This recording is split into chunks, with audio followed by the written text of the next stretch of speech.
Hola, ¿cómo les va? Muy buenas tardes. Bienvenidos al primer programa del ciclo que esperemos se prolongue por mucho tiempo, inédito por la temática que vamos a desarrollar durante el año, de vivir más y mejor, que de eso se trata, vivir más, mejor, con mejor calidad de vida, con buen humor, con confianza, con esperanza. Y para eso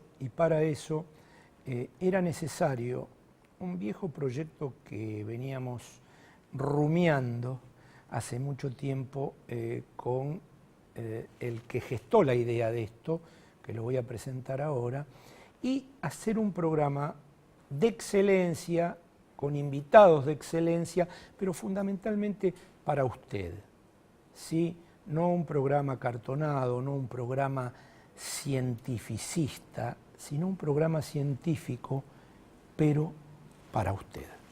Buenas tardes, Su Excelencia.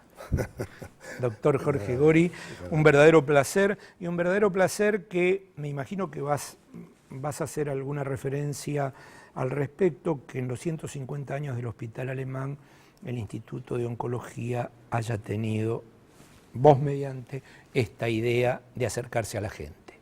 Sí, vos sabés que como acabas de decir, en agosto de este año el Hospital Alemán cumple 150 años desde su inauguración.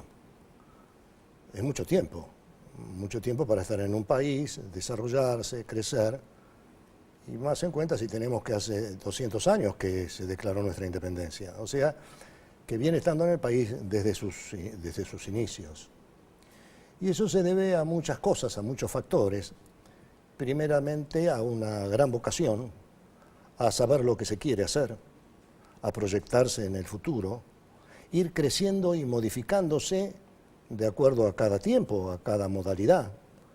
Y se transformó el Hospital Alemán en lo que es hoy, es un hospital de referencia de alta complejidad. Las autoridades del Hospital Alemán están abocadas al tema del desarrollo de la oncología. Parece así que hace 6 años formaron un instituto, el Instituto de Oncología del Hospital Alemán, el cual tengo el gran gusto de dirigir. Con vos habíamos hablado muchas veces de hacer un programa, no era el momento, no era la oportunidad, pero creo que sí ahora es el momento y la oportunidad, porque el hospital no solamente tiene que estar preparado para recibir gente, sino para mostrar sus cosas, en público, para ilustrar, para enseñar, para ver cómo la gente puede vivir más y mejor. Pues sabes que la proyección de vida que teníamos nosotros, los seres humanos, al comienzo del siglo XIX era entre 35 y 45 años. Al principio del siglo XX llegábamos entre los 50 y los 60. Y en este momento estamos en los 71, 72. Habiendo lugares muy importantes como Japón, que llegan a 80 años de vida. Y eso se debe a varios factores. Uno de los más importantes es el avance de la medicina, que hace que muchas enfermedades sean tratables, sean curables. Podemos vivir más y podemos vivir mejor porque hay una tecnología que nos da el confort para vivir más y mejor, porque vivir más y no vivir más y mejor no es bueno. Bien, entonces nuestra idea es mostrarle a la gente cómo se puede hacer, con términos muy sencillos, con términos muy claros. A veces hasta muchos médicos van a pensar que estamos hablando de otra cosa, porque tenemos que hacer que nos entiendan, porque si no nos entienden esto no sirve para absolutamente nada. Es pecado capital a veces los programas de salud o los programas que invitan a colegas. Es como cuando invitan economistas. Van hacia la economía desde un lugar, no voy a decir doña Rosa porque no me gusta, pero que don Jorge por ahí no les entiende nada. Y con la salud pasa lo mismo. Se van por meandros que son inescrutables e ineluctables. Y la gente se queda, o te hace zapping, porque la cultura del zapping es cultura, porque no entiende. Por supuesto. Sí, la idea no es enseñar medicina, sino mostrarle las herramientas que tiene la gente para poder utilizarlas, por supuesto que consultando a su médico, pero es importante que nos informemos. Vos fíjate que te dije que la gente vive más, pero en algunos aspectos se quedó con la idea antigua. Los tumores hoy, la mayoría se curan y la gente no lo sabe a eso. Los tumores son una enfermedad más. La palabra tumor en sí misma. Es claro, la palabra cáncer provoca un cimbronazo importante por la connotación que tiene, pero que no es la realidad de lo que la gente piensa. Por supuesto que hay algunos que son de muchísima gravedad, pero en la mayoría se curan. Entonces, lo que tenemos que mostrarle a la gente es cómo buscar la oportunidad para hacer tratamientos y diagnósticos de aquellos estadios más tempranos que se curan. En el marco de esa descripción, que me imagino que durante todo el año va a abarcar pluralidad de espacios, de sectores, desde, no sé, desde la calidad de vida, el ecosistema, la alimentación, el deporte, etcétera, etcétera, etcétera. Hoy, como decía mi abuela, tenemos un especialista en aquello que es mejor prevenir que curar. ¿Para qué curar si podemos prevenir? Entonces, si te parece, nos vamos a ir hacia la mesa con uno joven, que va a estar todo el año al lado nuestro, y con el invitado que tiene años de clínica y de prevención. ¿Te parece? Sí, pero se mantiene muy bien el invitado, parece joven. El invitado también. aparece Sí, joven. sí, sí. Bueno, para vivir más y mejor, empezamos el ciclo con prevención, ¿sí? Todo lo que usted quiso saber y ahora vamos a tratar de aclararle. Nos vamos con los invitados a la mesa.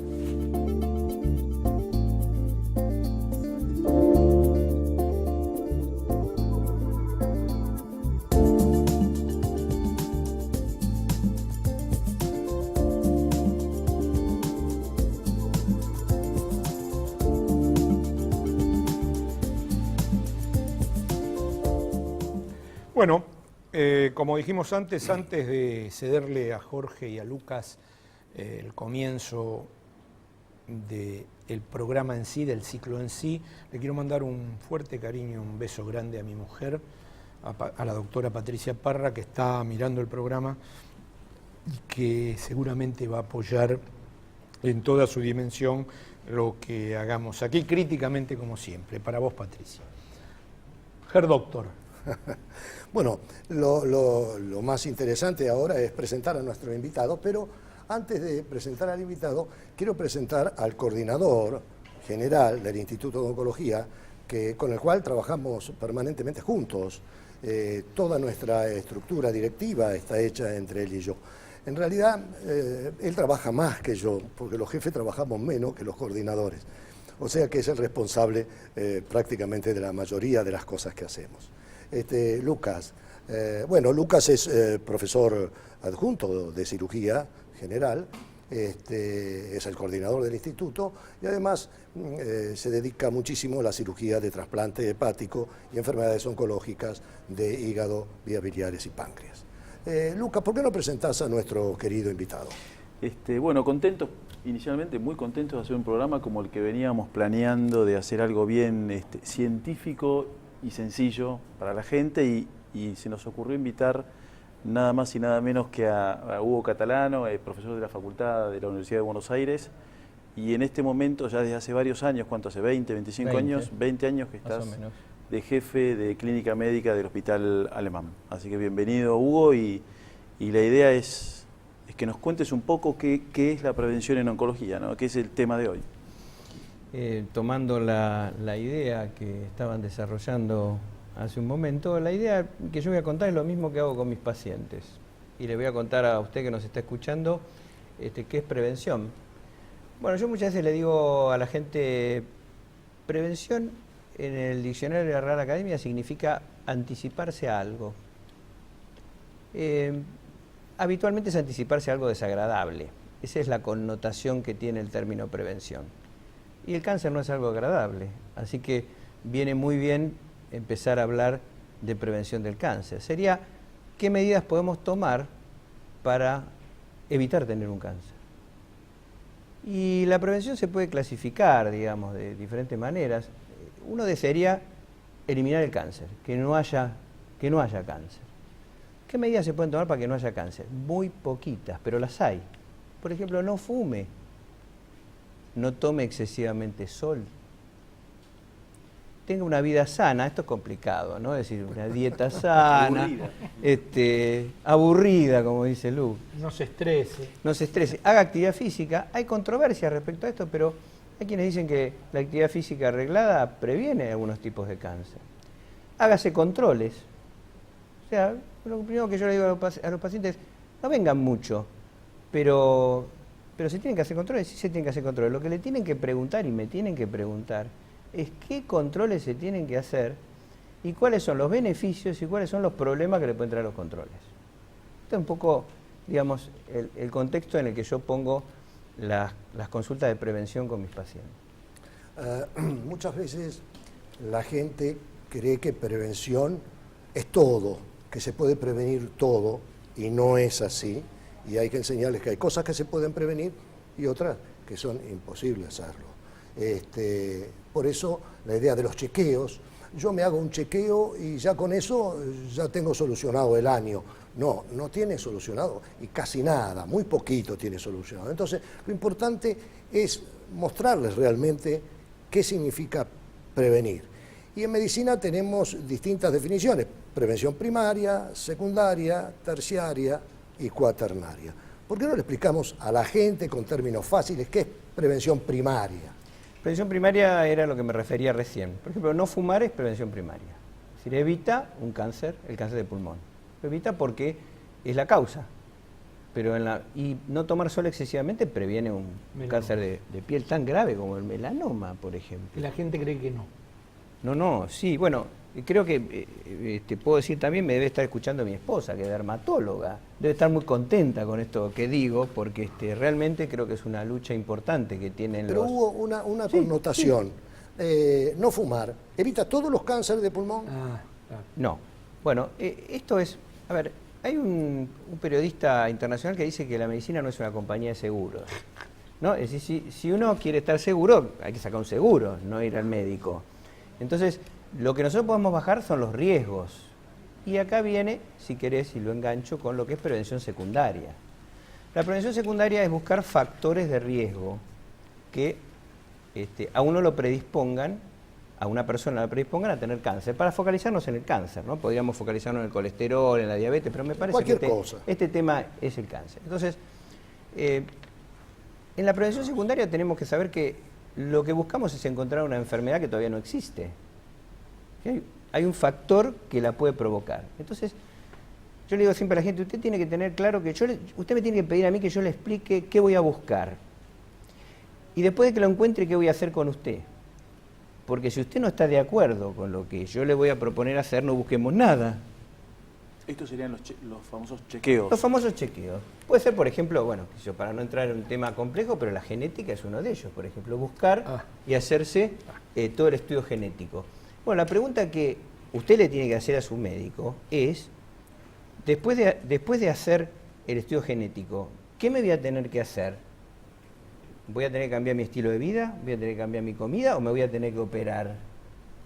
Porque si yo no estoy dispuesto a eso, no me haga el estudio.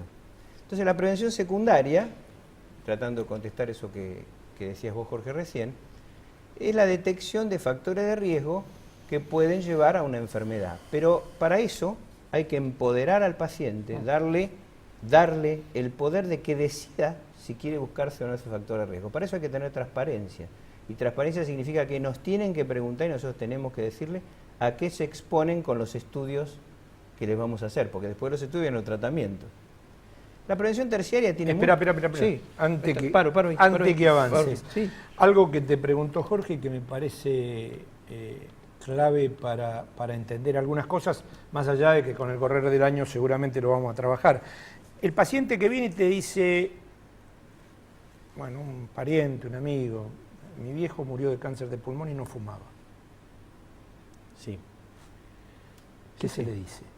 Muy bien, lo que yo le digo en este, porque ahí la pregunta tiene dos connotaciones. Una, la herencia, ¿no? La herencia. Bueno, Porque después hablaste de lo genético también. Sí, ¿no? la herencia. Bueno, lo primero que yo le digo es que hay pocos cánceres que son hereditarios. Lo primero es eso. Y el ser humano es tan complejo que la herencia es muy difícil que se traslade algo de un padre a un hijo en el cáncer. Entonces, tiene que ver primero que sea una relación directa. Papá está muy bien, papá te preocupa, me parece bien, pero no todos los cánceres son hereditarios. Entonces, ¿qué cáncer tuvo? Prácticamente hay un cáncer conocido con un fuerte impacto de la herencia, que es el de colon, ¿no? Acá estando al lado de un cirujano me da pudor hablar de eso, pero es así. Cuando existe un familiar de primer grado, esto significa padre, hijo, hermano con un cáncer de colon, bueno, yo siempre le digo al paciente, mire, se tiene que hacer una colonoscopia, no quiere, me tiene que firmar que no se la hace, porque yo no me hago responsable de eso. En cambio, si alguien tiene el padre con un cáncer de pulmón y no se quiere hacer estudios para un cáncer de pulmón, la verdad que yo no tengo argumentos para decirle demasiado que se haga los estudios.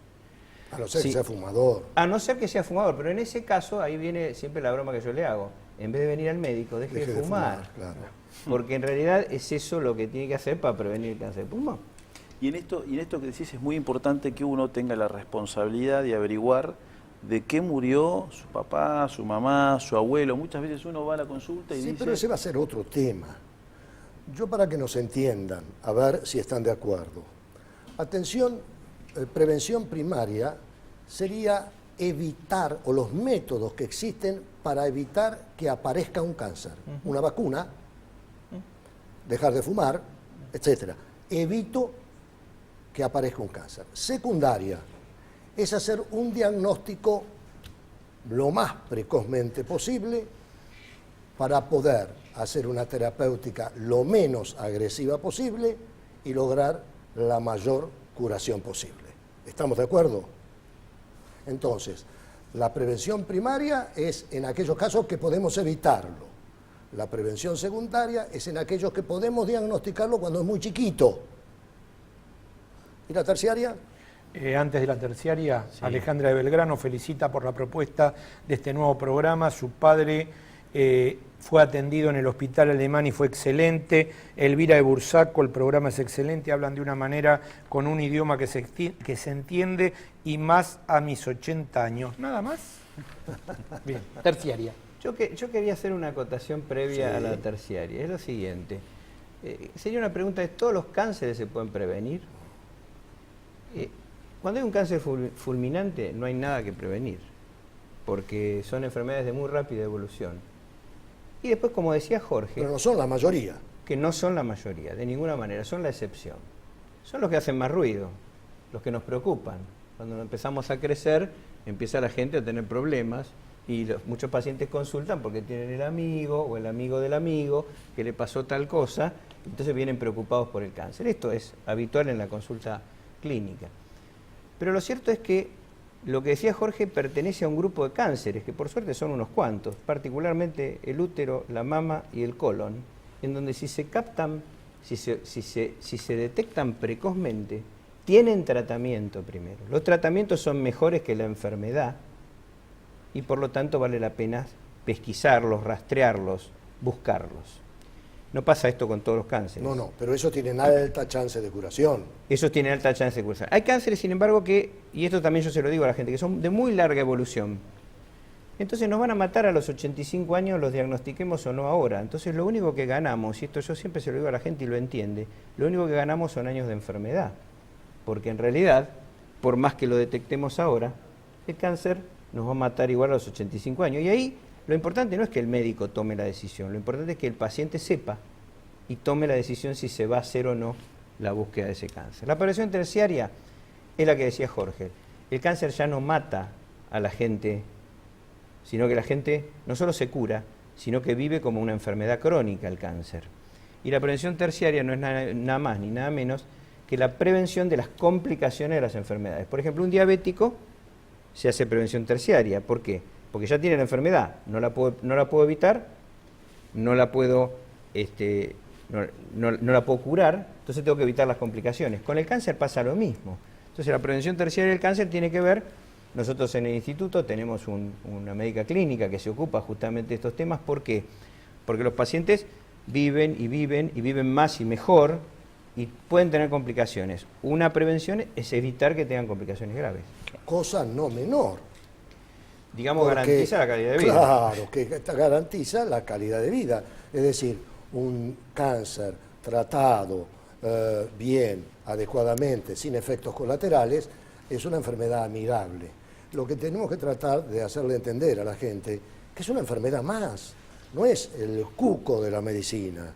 Por supuesto que hay muchos otros cucos. Y los tumores, bien, algunos son de muy fácil resolución, otros no tanto, y otros, como, bueno, todas las enfermedades llevan a un término no muy feliz. Doctor Jorge Gilardi, presidente de Médicos Municipales, felicitaciones por el nuevo emprendimiento, Toda la MERD. Karina de Palermo, muy buen programa, es el primero, tiene repeticiones, en eso estamos. Seguramente va a tener repeticiones. El doctor Dinano de la Federación Médica de Capital, muy contento y deseándoles lo mejor en este nuevo proyecto. Romina de Flores pregunta si hay una cuarta etapa de prevención. Ahí está, se nos anticipó la pregunta. ¿Cuál es la cuarta etapa de la prevención? Prevención cuaternaria, ¿no es cierto? Digamos, la prevención cuaternaria es de la que, si usted me pregunta, es la que más me interesa hablar. Y Jorge lo sabe, y Lucas también, y Ariel también. Los estudios no son gratuitos, y no estoy hablando de dinero. Los estudios pueden tener complicaciones y pueden llevar a diagnósticos que no sirven después. Los estudios de prevención. Los estudios de prevención.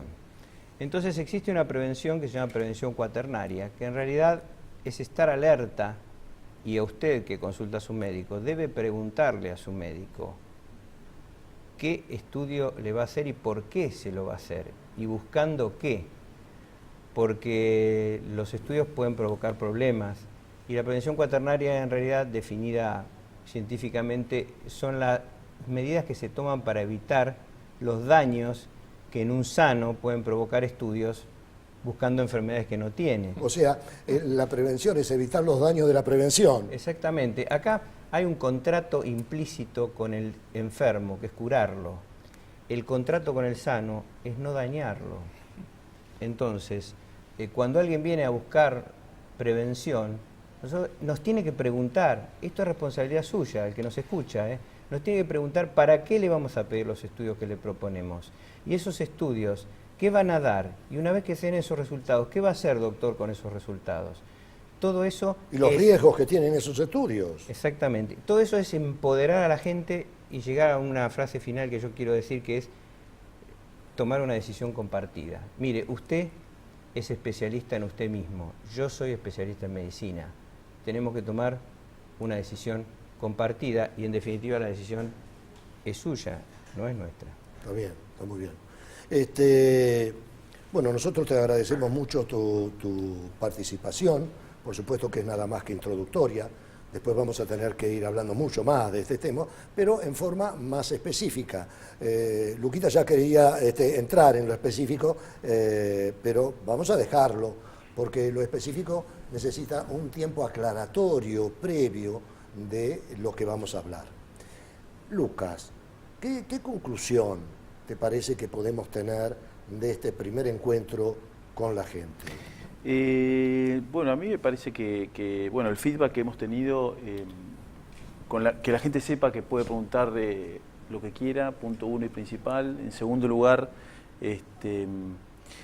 creo que es importante que la prevención está no solo para la gente sana, sino para la gente enferma y enferma de otras patologías, como dijo él, no solo de cáncer, sino de otras patologías, y que sin lugar a dudas ayuda al objetivo final, que es que bueno, como pusimos en el título, ¿no? Que la gente viva más y mejor, pero que podamos detectar y podamos ayudar a que la gente que tiene enfermedades oncológicas pueda estar atravesando este proceso difícil de la mejor manera posible. Creo que la prevención ocupa hoy un espacio prioritario en toda la política del Instituto de Oncología del Hospital Alemán, y Y me parece que iremos tocando cada una de las áreas más comunes inicialmente, después a las más específicas, como decís vos, para que la gente se sienta identificada con esta parte de la medicina que creo que se ha desarrollado mucho en los últimos años y se ha difundido poco.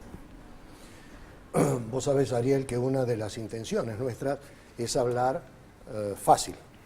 Una vez me invitaron a dar una charla en un congreso y yo elegí el tema de cómo comunicarnos con nuestros pacientes. Entonces le dije al auditorio que íbamos a hablar de perisodáctilos. Todos médicos presentes, había como 500, 600. Y le dije que levante la mano el que no sabe qué es un perisodáctilo, que sabe que es un perisodáctilo, y realmente no levantó nadie la mano. Le dije, bueno, ¿qué les parece si vamos a hablar de caballos?